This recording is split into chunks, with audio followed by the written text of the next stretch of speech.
YouTube, what up? Welcome to another edition of Wrestling with Watts, and I'm Watts. We're talking about 5 potential new opponents for Cody Rhodes in regard to his world title reign, second undisputed WWE Championship reign. So let's talk about it, man. Who the hell do you think is going to be Cody's next opponent in regard to the WWE Championship? Let's just jump into it, man. I'm going number 5. I'm going Randy Orton. I feel like number 5 and number 1 is going to be pretty obvious, but we're just going to talk about it. I'm going Randy Orton as the next opponent. I feel like we're long overdue for a Randy Orton heel turn. Either Cody's going to turn heel, which I feel like that's going to be down the line. I don't think Cody Rhodes is turning heel anytime soon. I feel like Cody Rhodes is turning heel in maybe 2026 sometimes. I could be wrong. One thing, if they're going to pull the trigger on Cody Rhodes turning heel now, I feel like that should happen at Survivor Series War Games, if anything. At the very least. But I don't think he's turning heel now. I think if anybody's going to turn heel now, it's Randy Orton. I feel like Randy Orton challenges Cody Rhodes for the WWE Championship. He faces him. He loses to him once more. And after the match, all of that, we're still friends and shaking hands stuff, it goes out the window, it goes out the door, all of that shit is done for. And that's a straight fact. Because we've been waiting, we've been seeing the little clues. We know that Randy Orton's coming out. We know that the Hill Randy Orton, we know Crash Out 2009 Randy Orton is we're at the cusp of it. You know, I'm a little concerned only because of the fact that I'm like, alright, wait. I do know that Randy Orton is probably going to turn heel soon, but is the fans going to boo him? I feel like at this point in Randy Orton's career, I don't think he's turning heel and he's going to get severely booed, but he would have to take it to extremes because we want a Cody Rhodes heel turn as well. I feel like there's more for him to do as a babyface right now, so I don't think that's coming anytime soon. I feel like they're gonna wait. They're gonna like ride it out until the fans start booing him the way they did John Cena back in '06. But I feel like they actually pulled the trigger this time around. But I could be wrong. I'm not gonna keep y'all too long. Let's just go into number 4, baby. Number 4, Jacob Fatu. Now, if we do go the Hill Cody Rhodes route, which I highly doubt, we get a Hill Cody Rhodes versus a babyface Jacob Fatu, but more than likely they'll probably do a babyface versus babyface for this one. You know, give him the rub, maybe have Jacob Fatu come real close to winning the championship, and then the bloodline interferes on some, yo, no matter what you do and no matter where you go, I'm gonna be right there, like Solo Sokoa. I'm gonna be right there hating on you. For real, like on some like mid-card Seth Rollins obsession stuff where no matter where you go and what you do, CM Punk, I'm going to be right there to rain on your parade and ruin everything for you. So we can have a situation like that where a babyface versus babyface match takes place, but you still have Jacob Fatu look strong because Cody Rhodes wins with distraction from the My Family Tree MTF bloodline. You know what I'm saying? We could see that. That could be interesting. And it'll be a good match because we got two guys that know how to work. And the promos will go crazy. But at the end of the day, who knows? The WWE don't think on their toes when it comes to booking. So I'm just saying shit. Let's go to number 3. And number 3 is out left field because sometimes you got to have a couple of people that you know is probably not going to get that opportunity or get that rub. But at the same time, I like just throwing certain guys in there just to see how the people react.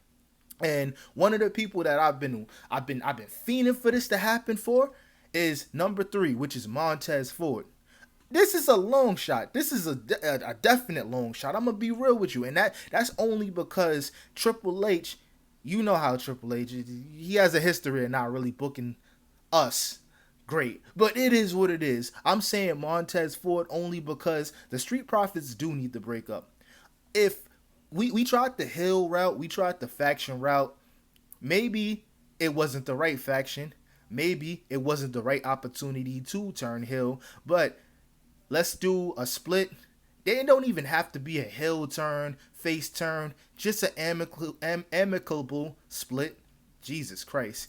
And have Montez Ford just challenge Cody like, yo, I never won a singles title. Let's start with the WWE title, and he challenges Montez for it, and let's see.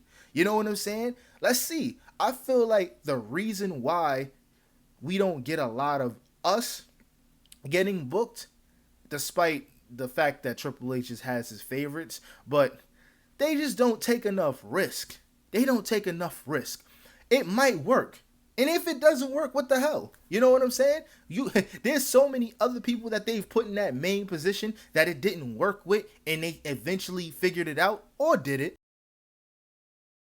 You know what I'm saying? But they don't lose money when it comes to this type of stuff. So why not have Montez Ford get an opportunity to prove himself as a singles competitor? The one other time we seen Montez Ford do some singles work, it looked good. He was in the elimination chamber cooking up, and I truly feel like they dropped the ball with that. That should have been something, but that's another story for another day. Let's continue. Number 2, I've been fiending for this for a while. I doubt it happens because of how this man has been booked, but real spill. Number 2, I'm going Carmelo Hayes. And I'm going Carmelo Hayes because this man has all of the intangibles to be a mainstay and be a main star. But the fact that they're treating him like he's just a regular guy, it makes me sick to my stomach, bro. It makes me sick to my stomach because real spill, I'm going to keep on talking about it. Whenever it comes to stars in the WWE, it should always be 1A and 1B. If you're going to push Braun Breaker as 1A, 1B should be Carmelo Hayes. It only makes sense. It's literally only right. It's right there, right in front of you. At the end of the day, it's right there, right in front of you, and he should be primed to be running SmackDown while Braun Breaker is primed to run Raw. That's how it always been. And in the revisionist history, it starts to get me sick, high key, highest of key, because I'm going to keep on saying this. When Braun Breaker was the NXT champion in NXT 2.0, nobody cared about what Braun Breaker had going on. It was always Carmelo Hayes and the North American Championship. People tuned in to NXT 2.0 because they wanted to see what Carmelo Hayes and Trick Williams was going to cook up next. That's the God honest truth, and I'm not going to let them try to make people forget that. Real rights and the real ones know what it is. You know what I'm saying? The real ones know what it is. So I'm going to keep on until he's not in the WWE no more, if he ever decides to not go to the WWE. And ladies and gentlemen, if you hear noise, I live on a busy street. So I'm sorry, and I'm hyped. I'm super hyped right now because the truth of the matter is this man deserves an opportunity. All of that, well, he's not getting reactions. It's like, yo, there's a lot of people that don't get reactions that's getting pushed. So I don't want to hear that. At the end of the day, we all know that Cody Rhodes, when he was injured, he was using Carmelo Hayes in the Performance Center to get right. So it's only right they meet at the top for the WWE Championship. But will it happen? I don't know, because the WWE be sucking mad dick. But that's another story for another day. Number 1.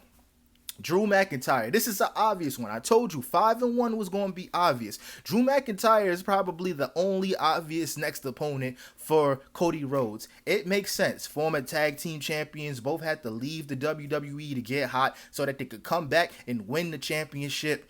Their roads are pretty much parallel. You know what I'm saying? Both somewhat primed to be the next one up. Drew McIntyre had the Vince McMahon co-sign. Cody Rhodes, he was in Legacy, and then they left those respective factions, even though Vince McMahon just kind of announced them. It wasn't really a faction, but Drew McIntyre and Drew Galloway, he left, went to TNA, did multiple indie scenes and did multiple indie shows, came back in the best shape of his life physically, and took the WWE Championship down the line. And the same could be said for Cody Rhodes. So them going against each other for the WWE Championship is poetic justice. Now, personally, I want Drew McIntyre to win another championship because there's no reason why Drew McIntyre shouldn't win another championship. But number 1, he's my pick to be Cody Rhodes' next opponent for the next PLE that takes place, which I think is Clash in Paris. I could be wrong. I think it's Clash in Paris, but he should be the next guy to take on Cody Rhodes, and that's a God honest truth, and that's a fact. But ladies and gentlemen, I'm not going to keep you here that long.